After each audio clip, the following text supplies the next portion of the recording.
What is up, guys? Dakota here, and welcome back to the Driven Mad channel. So, in today's video, we are actually going to be fixing a problem with the Bronco. I know the 392 is right behind me. So, we're going to be trying to fix the rattle that happens on the driver's side with one of the latches.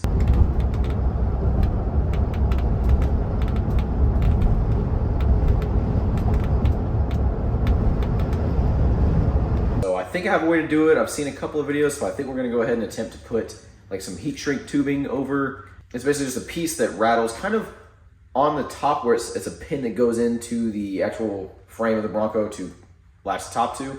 So I'm gonna go ahead and move the 392 out and bring the Bronco in because it's kind of raining, and we're gonna go ahead and try to fix that.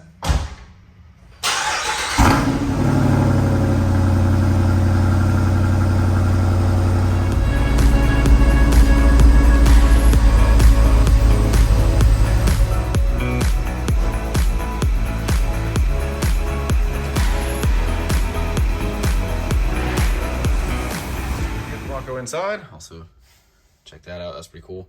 So it's right here. This latch is, at least for me, is the only one that is making that noise.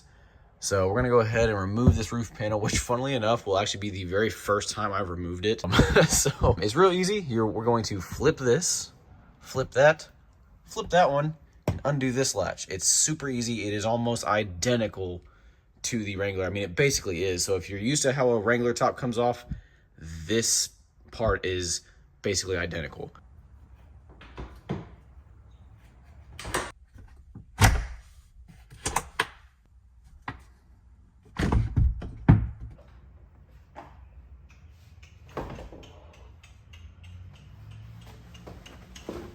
All right, so this is where I believe that it is rubbing. I think the peg right here is kind of like rubbing and squeaking right there. So that's where I think it is. And hopefully this will fix the problem, but this is kind of what the roof looks like if you guys are curious. This is where the latch is, so it latches down right here, and then it clips in there. Back here, you can't see the clip up top, it's underneath right there. And then there is this one, so we're gonna go ahead and see if I can fix that. All right, so here is what I believe to be the culprit. This guy right here. It just seems like the plastic is kind of rubbing on where it's going into, I guess it's holding position, if you will. So I'm gonna put one here, and then I'm also gonna do, just in case, one over here, but I never hear it from up front because this latch is at the front on the driver's side. So I never hear it from here. I only hear it from this one, but just in case we're gonna do that. So what I'm gonna be using is just some regular heat shrink tubing, which you can buy almost anywhere, Home Depot, Lowe's, any auto parts store. So we're gonna go ahead and put these on here and see if I can fix it. Also, quick note, this thing is super light, which probably explains why the wind noise is so bad. Like it is ridiculously light. I mean, it's insane. All right, so let's go ahead and open these bad boys up. Which one of these, if one of these fits over this.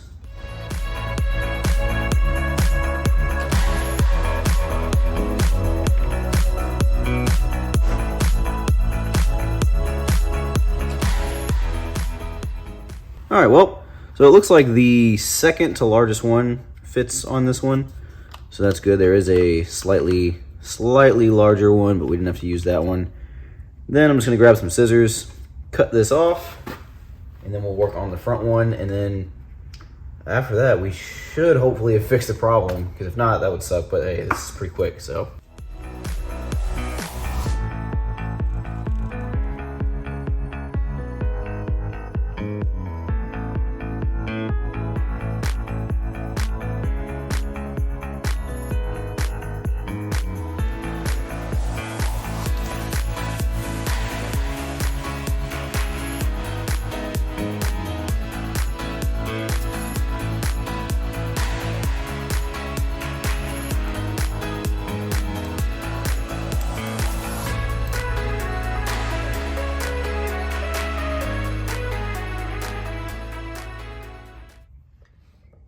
I didn't quite get it cut like super flush, as you guys can see.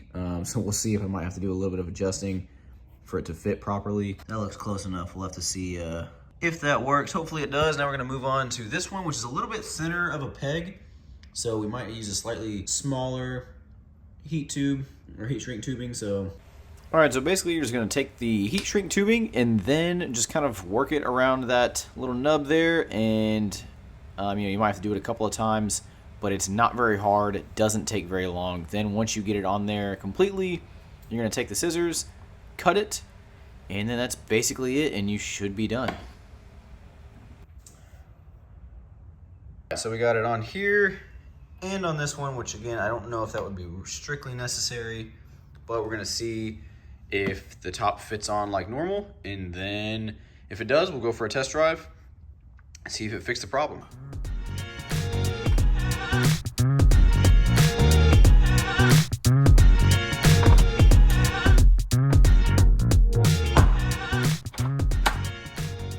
Okay, so this fit good, which is where one of the heat shrink tubes went, and this one fit good, which is, as you guys can see, it's right there.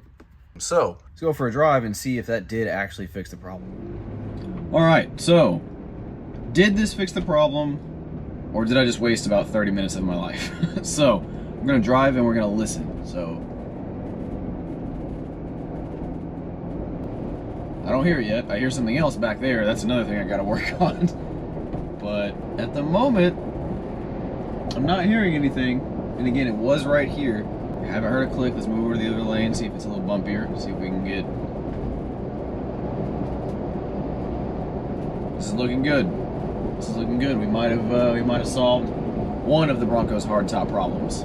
So far, I think it's working. I'm actually gonna go down to a little bit bumpier of a road, and just to make sure that it has in fact fixed it, and then I'll catch up with you guys then. All right, so now we're doing a little bit higher speed, and I have not heard it the entire time. I think it's safe to say that fixed the problem, so there you go. A little bit of heat shrink tubing around that, and if you have that issue with your Bronco, there you go, about 5 minutes on the in the garage, and you can solve that problem. So Ford, if you're watching, which you're probably not, like, just do that from the factory. Like, put some rubber around that little plastic piece so it doesn't do that. So there you go, guys. That's pretty much how to fix that problem. Super easy. So if you have any questions, but it's pretty straightforward, leave a comment down below. And if you enjoyed the video, if you found it was helpful, make sure to give it a like and subscribe. And if you do subscribe, make sure to click that bell notification so you get notified for more videos like this one, as well as the one that I'm about to make, which would be installing a new exhaust system on my cousin's GR86. Anyways, guys, I will see you guys in the next one. Take care.